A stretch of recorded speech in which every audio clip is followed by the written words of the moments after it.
कभी कभी अगर हमें किसी से जीतना है तो हमें अपनी बुद्धिमानी दिखाने के बजाय अपनी मूर्खता दिखाकर जीतना चाहिए। दोस्तों, कभी भी अपने सामर्थ्य पर गुमान नहीं करना चाहिए और शांति से बुद्धिमता से निर्णय लेते हुए हारी बाजी जीतने का प्रयास करना चाहिए। आपको लग रहा होगा, ये कैसे संभव है? आइए जानते हैं एक कथा के माध्यम से। एक राज्य में एक पंडित जी रहा करते थे। वे अपनी बुद्धिमत्ता के लिए प्रसिद्ध थे। उनकी बुद्धिमत्ता के चर्चे दूर दूर तक हुआ करते थे।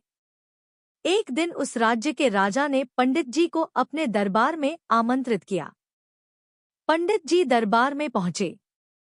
राजा ने उनसे कई विषयों पर गहन चर्चा की। चर्चा समाप्त होने के पश्चात जब पंडित जी प्रस्थान करने लगे तो राजा ने उनसे कहा, पंडित जी, आप आज्ञा दें तो मैं एक बात आपसे पूछना चाहता हूँ। पंडित ने कहा, पूछिए राजन। आप इतने बुद्धिमान हैं पंडित जी, किंतु आपका पुत्र इतना मूर्ख क्यों है? राजा ने पूछा। राजा का प्रश्न सुनकर पंडित जी को बुरा लगा। उन्होंने पूछा, आप ऐसा क्यों कह रहे हैं राजन?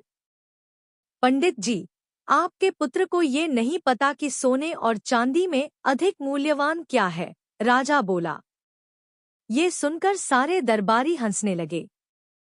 सबको यूं हंसता देख पंडित जी ने स्वयं को बहुत अपमानित महसूस किया, किंतु वे बिना कुछ कहे अपने घर लौट आए। घर पहुंचने पर उनका पुत्र उनके लिए जल लेकर आया और बोला, पिताश्री, जल ग्रहण करें। उस समय भी सारे दरबारियों की हंसी पंडित जी के दिमाग में गूंज रही थी। वे अत्यंत क्रोध में थे। उन्होंने जल लेने से मना कर दिया और बोले, पुत्र, जल तो मैं तब ग्रहण करूंगा जब तुम मेरे इस प्रश्न का उत्तर दोगे। पूछिए पिताश्री, पुत्र बोला। ये बताओ कि सोने और चांदी में अधिक मूल्यवान क्या है? पंडित जी ने पूछा। सोना अधिक मूल्यवान है, पुत्र के तपाक से उत्तर दिया। पुत्र का उत्तर सुनने के बाद पंडित जी ने पूछा, तुमने इस प्रश्न का सही उत्तर दिया है। फिर राजा तुम्हें मूर्ख क्यों कहते हैं? वे कहते हैं कि तुम्हें सोने और चांदी के मूल्य का ज्ञान नहीं है। पंडित जी की बात सुनकर पुत्र सारा माजरा समझ गया।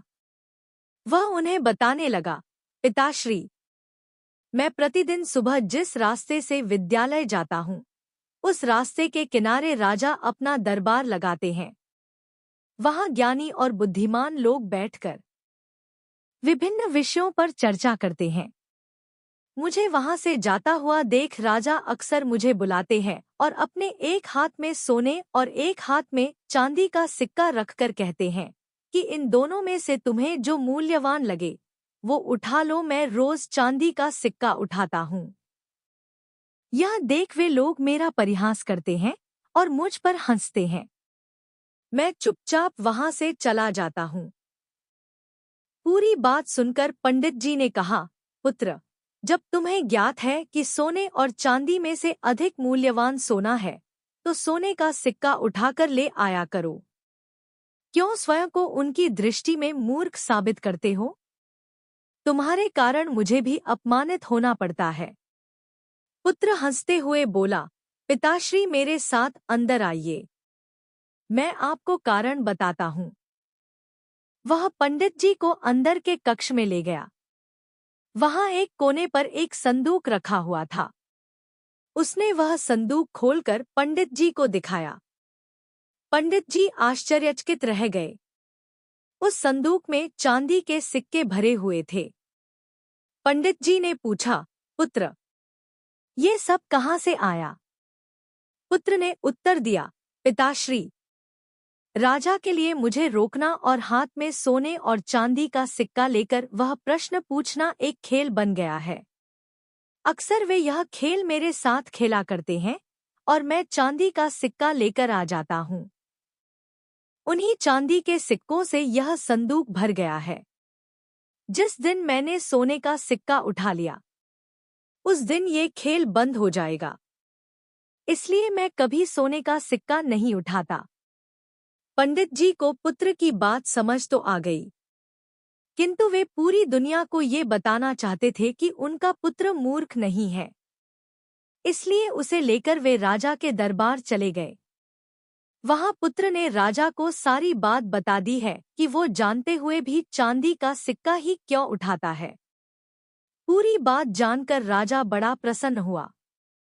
उसने सोने के सिक्कों से भरा संदूक मंगवाया और उसे पंडित जी के पुत्र को देते हुए बोला, असली विद्वान तो तुम निकले। मित्रों, कभी भी अपने सामर्थ्य का दिखावा मत करो, कर्म करते चले जाओ। जब वक्त आएगा तो पूरी दुनिया को पता चल जाएगा कि आप कितने बुद्धिमान हैं। उस दिन आप सोने की तरह चमकोगे और पूरी दुनिया आपका सम्मान करेगी। Please like, share and subscribe to my channel. Thanks for watching.